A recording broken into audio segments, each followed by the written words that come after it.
The Fabulous Fred cooking show. I'm going with Fabulous Fred. I think that's good. I hope Amy can show my outfit because you should cook comfortably. Cooks, you should never be like dressed in anything uncomfortable. I've got my famous Bear Zubaz pants and a Zubar t-shirt that I really like that has a Luther Allison quote on the back that's very cool. I picked up at the Zubar, one of my favorite places. And also it's a good idea to just relax and have fun when you're cooking, so I'm drinking some good beer, a nice Lucky Bucket, and I'm listening to good music too. I've got some Allman Brothers Band, Eat a Peach on here. I think it's Labrer in A minor, playing a nice instrumental song you can enjoy. So anyway, we're going to work with the Instant Pot today, which some people are afraid of, but it's really it's just like a wonderful cooking accessory to have to make things a lot more simple. And this first part though, I'm going to talk about what I have prepared to put in the Instant Pot, because I did all my food prep this morning. And one thing I really like doing is getting food prep done in the morning, because for one thing, I wake up early. I don't have anything to do. I'm down here by myself. And I usually wake up with a feeling of abject terror that we have the president we have right now. And so I want to do something. I just want to get something done. So I just do all of the food prep using this handy dandy little chopper device.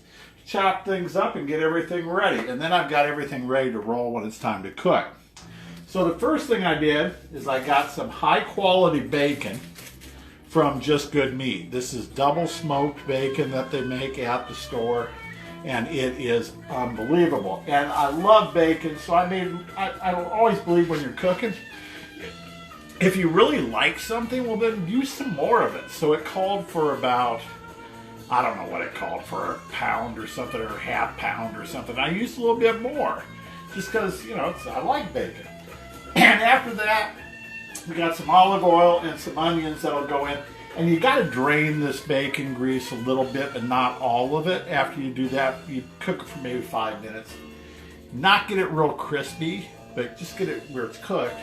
Then drain the bacon grease, and I use these nice mitts for that, because this thing's going to be sauteing this stuff. It's got a saute setting on there, and that's going to be hot. So to get it out of there and to drain the bacon grease, you know, you got to use these mitts. Now after that, I did this a little bit different than the recipe. This is a combination of carrots, celery, onions, and an orange pepper. I really like orange pepper, so I just threw that in there. And then this is actually some canned diced green chilies, garlic, fresh garlic that's I chopped up nice and thin, so it's basically diced. And then I threw in some green onion, because I really like to have green onion. It's just, I think it adds a nice flavor. And after that, I'll toss in the spices, which is cumin, oregano, let's see what else was in here, thyme, salt, and then I threw in garlic salt. Wasn't called for, but I always put garlic salt in. Tony Shoemaker Hymas told me that her dad, who was one of the best cooks I ever knew, always said add garlic salt to everything. It makes it better. You just should always add it, so I do.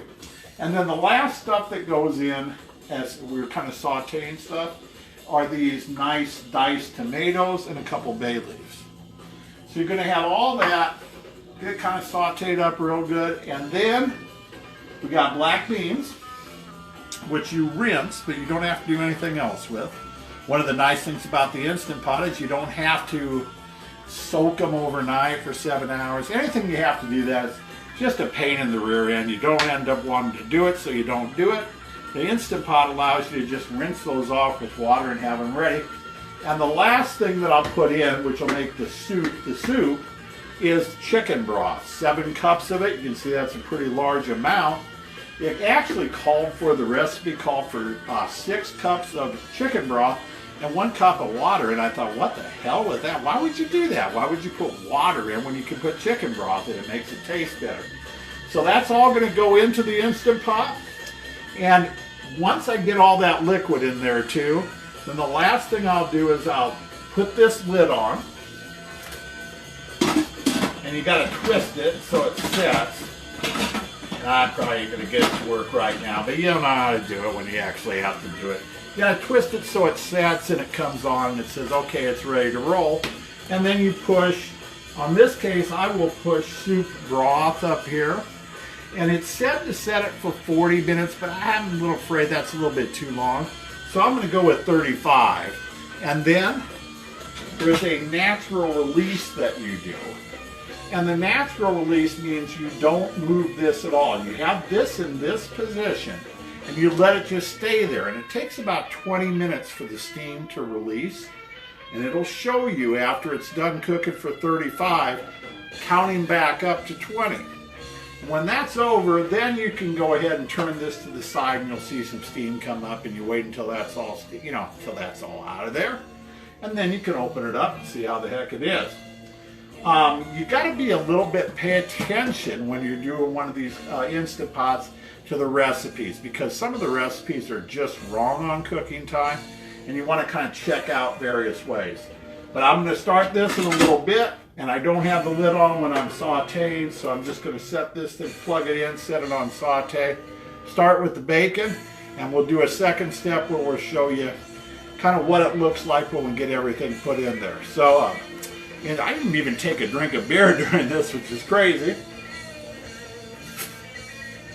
And we're listening to the Allman Brothers, which I hope you enjoy. Awfully good music. So that's it. That's the first installment. I hope this went okay. And I'll be back for installment 2 later. Sweet. It was a little bit difficult with the bacon because it says don't overcook it. Don't get it too crispy. And then you also have to drain some of the bacon grease, but not all of it. But I think I hit the sweet spot with it. I think I got it just about perfect on the bacon. Got enough of the bacon grease drained off so it wasn't too greasy, but preserved some of it, and then went with the onions and everything else. And I got everything stirred together. It's still sauteing, but Amy will bring the camera up to take a closer look at it. I tell you what, I think it's going to be awesome. It smells absolutely fantastic, and watching all those ingredients blend together just look perfect. So the next thing I need to do is I need to put this lid on. Now this can sometimes be a little bit of a bear. Just doesn't want to go on there right. There we go. Makes a little sound. You turn it. It says, hey, it's cool. It's going to work. So now I'm supposed to shut off the saute or cancel it. Where's cancel? Here maybe? Yeah. Okay, now it's off. And now I put on soup, and I'm going to go up to 35 because it's called for 35. And I make sure that this is in this position. Can you show this, Amy? So it's like this. That's where it's like. It's just the position it's supposed to be in. I can't really explain it that well. It's where it's supposed to be. All right, now it's on. Now, one thing I want to explain is that it isn't going to start counting up to 35 or counting down to 35 minutes. This thing has to warm up first, although it's already kind of been cooking, so it might not take as long. But it's got to get to where it's actually going to steam it. And then when it does that, it'll start counting down. Once it goes down 35 minutes, then it will start reversing and counting up. And I'm going to let it go 20 minutes with this still in this position. That's called the natural release position. And that should get everything blended together just beautifully for really good flavoring. And it should get the beans right. Now, I'm done with that. I'll turn this to the side, and that'll let more steam release, and you don't mess with it until all that steam releases. There's actually something that shows that there's a pin that drops or something that shows you this, but I've never really looked for that. I just kind of know when the steam's over there, it's over, you know? So then I just open it up, see how it is. And I'll do that when we get to that stage. But that should take roughly, I would say, an hour and 15 or an hour and 10 maybe total. And that's really pretty dang outstanding for doing a black bean soup, I think. That's really very, very short. And this should be really good. So anyway, I'm happy. I think it's going to be good soup. And it turned out just I mean, amazing. I just tasted it. It's incredible. And I've moved on to some Pendleton whiskey and water that my good friend from the horse races, Paul, gave to me. I want to say thanks to Paul for that. But this is really sweet. So Amy, come up and take a look at it. You can see just how savory and beautiful that soup is. I mean, oh my God, and it just smells like from heaven. Now, I want to show you some things you can add to it as we're going to eat it. So, looking over here, I mean, if you want to add a little cheese or something, some mozzarella, I'm going to add some sour cream because I think sour cream would be really good with it. A little bit more green onion because I do like green onion a lot. Now, this is some cauliflower rice that we made. And I also make this always in the Instant Pot. It's another really good thing you can make using the Instant Pot. Very simple and really delicious. So that's something we have, and I think Amy might want to use that. And then I have some avocado sliced up because avocado would go very well with this as a garnish. So we're going to just do a little short video here, and then we're going to put this together and show you how good it looks. Here are the two dishes we prepared. Amy did hers a little different from mine. Hers is just the cauliflower rice with the soup. You maybe need to add some more liquid to that, sweetie. And then I got the soup and avocado and sour cream and the green onions. And we're going to eat it, and it's going to be amazing. Finished the bowl. It's the best soup I've ever had in my life. It's absolutely incredible. I'm doing my happy dance to the Allman Brothers. And you should try this recipe and try the Instant Pot. It will make you happy.